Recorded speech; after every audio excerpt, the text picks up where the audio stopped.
Assalamualaikum warahmatullahi wabarakatuh. Perkenalkan nama saya Autia Nurul Pujandi dengan NPM 23037010019. Di sini saya akan membahas tentang studi kasus termodinamika, yakni kasusnya sebuah termos digunakan untuk menyimpan air panas pada suhu 80 derajat Celcius. Dalam 1 jam, suhu air turun menjadi 60 derajat Celcius karena panas berpindah ke lingkungan pada suhu 25 derajat Celcius. Jika diketahui kapasitas panas air atau CP sebesar 4,18 Joule per gram kali Kelvin, massa air 1 kilogram dan suhu lingkungan sebesar 25 derajat Celcius.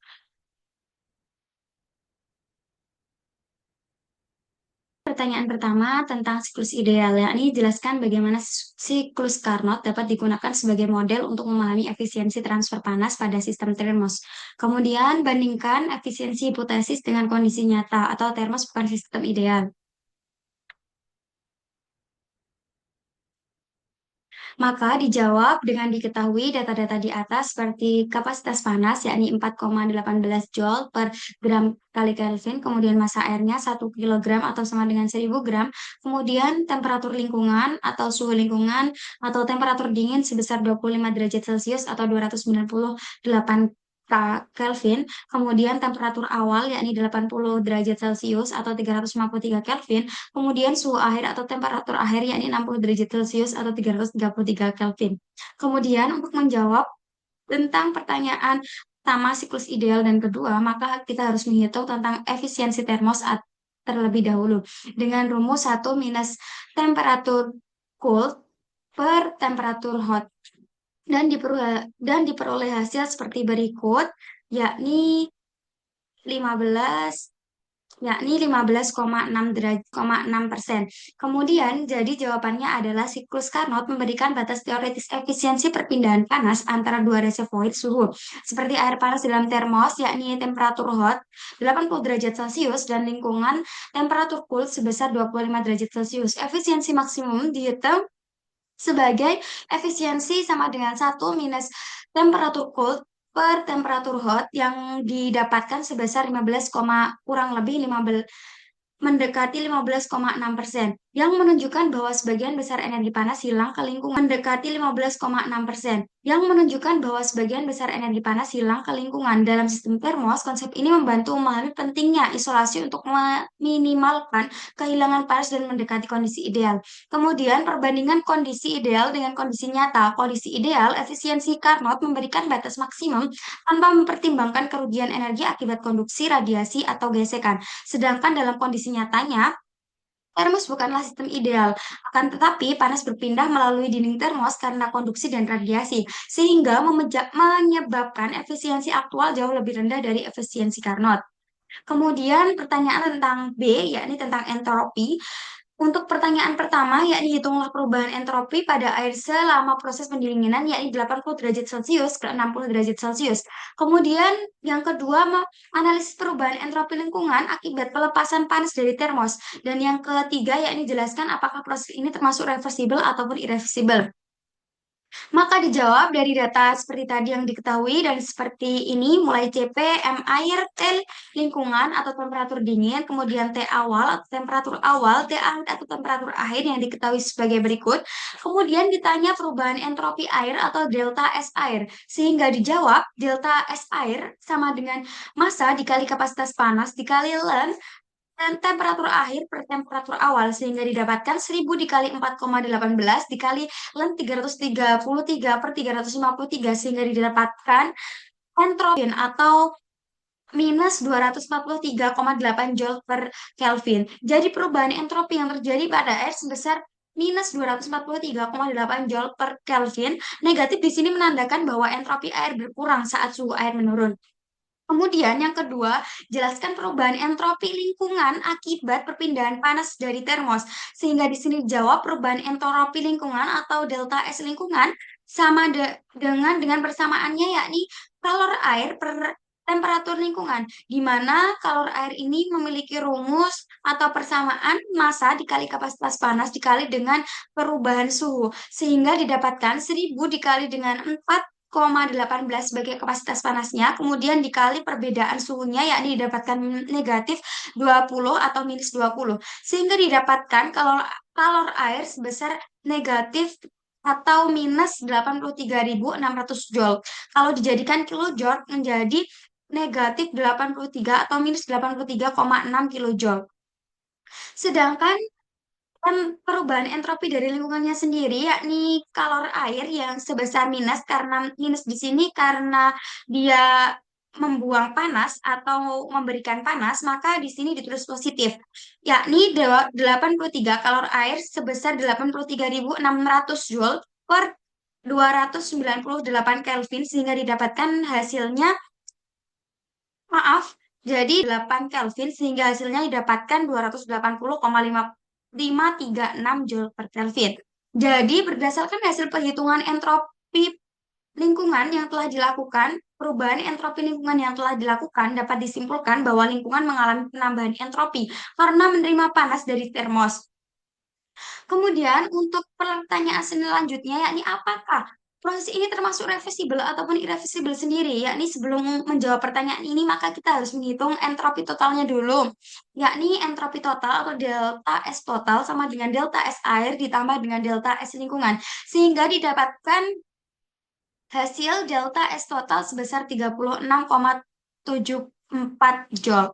Di mana dari hasil delta S air atau perubahan entropi air ditambah entropi lingkungan, yakni sebesar minus 243,8 Joule per 200 ditambah 280,536 Joule, sehingga hasilnya menjadi 36,74 Joule. Jadi berdasarkan hasil perhitungan dan data yang ada, dapat dinyatakan proses ini termasuk irreversible karena pada proses ini terdapat gradien suhu besar, peningkatan entropi total, dan adanya kehilangan energi bebas yang tidak dapat dipulihkan. Sehingga proses ini mencerminkan fenomena alami di mana panas mengalir dari benda bersuhu tinggi ke benda bersuhu rendah yang sesuai dengan prinsip hukum termodinamika kedua. Kemudian yang terakhir yakni pertanyaan C tentang energi bebas Gibbs dan Helmholtz. Dan di sini pertanyaannya adalah hitunglah perubahan energi bebas Gibbs dan Helmholtz selama proses pendinginan atau gunakan data suhu dan perkiraan kapasitas panas air. Kemudian yang kedua, jelaskan bagaimana energi bebas Gibbs dan Helmholtz mencerminkan kelayakan proses pendinginan ini. Maka dijawab untuk menghitung energi bebas Gibbs ataupun energi bebas Helmholtz sendiri dengan melalui data yang telah diketahui seperti tadi, kita harus mencari T rata-ratanya dulu, yakni temperatur rata-rata air dari T awalnya ditambah dengan T akhir atau temperatur awal yakni 80 ditambah dengan temperatur akhir yakni 60 dibagi dengan 2 sehingga mendapatkan temperatur rata-rata air sebesar 70 derajat Celcius atau 343 Kelvin. Kemudian yang ditanya pada energi B, yang ditanyakan adalah perubahan energi bebas Gibbs dan perubahan energi bebas Helmholtz. Sehingga dijawab delta G sama dengan delta H atau entalpi dikalikan dengan temperatur di sini adalah temperatur rata-rata air dan dikalikan dengan entropi. Sehingga di sini dapat diketahui bahwa perubahan entalpi sendiri sama dengan kalor pada air. Sehingga rumus delta G atau perubahan energi bebas Gibbs sama dengan kalor air dikalikan dengan temperatur rata-rata air dikalikan dengan entropi pada air. Sehingga dapat dihitung dari kalor air sebesar minus 83.600 dikalikan dengan 300, dikurangi 343 dikalikan dengan negatif 243,8 sehingga didapatkan hasil minus 83.600 ditambah 83, maaf sorry ini tandanya typo, ini ditambah ya yang betul, ini ditambah.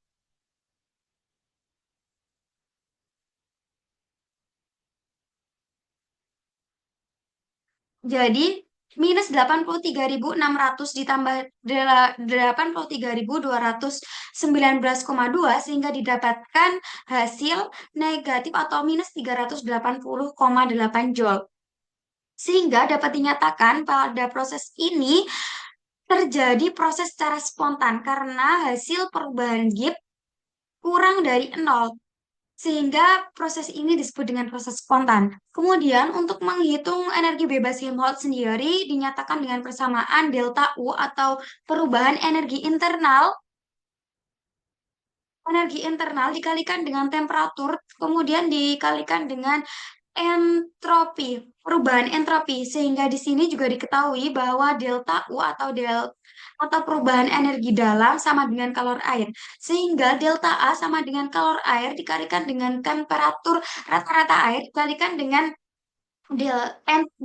perubahan entropi sehingga didapatkan hasil sama seperti tadi, yakni minus 83.600 dikurangi 343 dikali minus 243,8 sehingga hasilnya didapatkan minus 83.600 ditambah, sorry ini tipe, ditambah 83.219,2 sehingga jawabannya juga negatif 380,8 joule. Sehingga secara perhitungan energi bebas Helmholtz, proses ini dinamakan proses spontanitas jika memakai energi bebas apa enggak energi bebas Gibbs. Sedangkan kalau energi bebas Helmholtz ini disebut dengan stabilitas. Proses ini berjalan secara stabil. Kemudian memasuki pertanyaan terakhir yakni bagaimana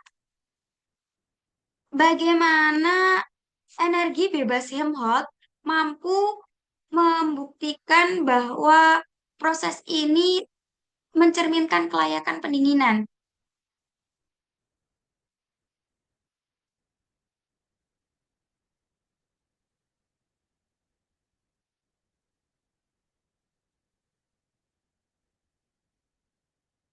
Energi bebas Gibbs atau G menentukan kelayakan dan spontanitas proses pada suhu dan tekanan konstan.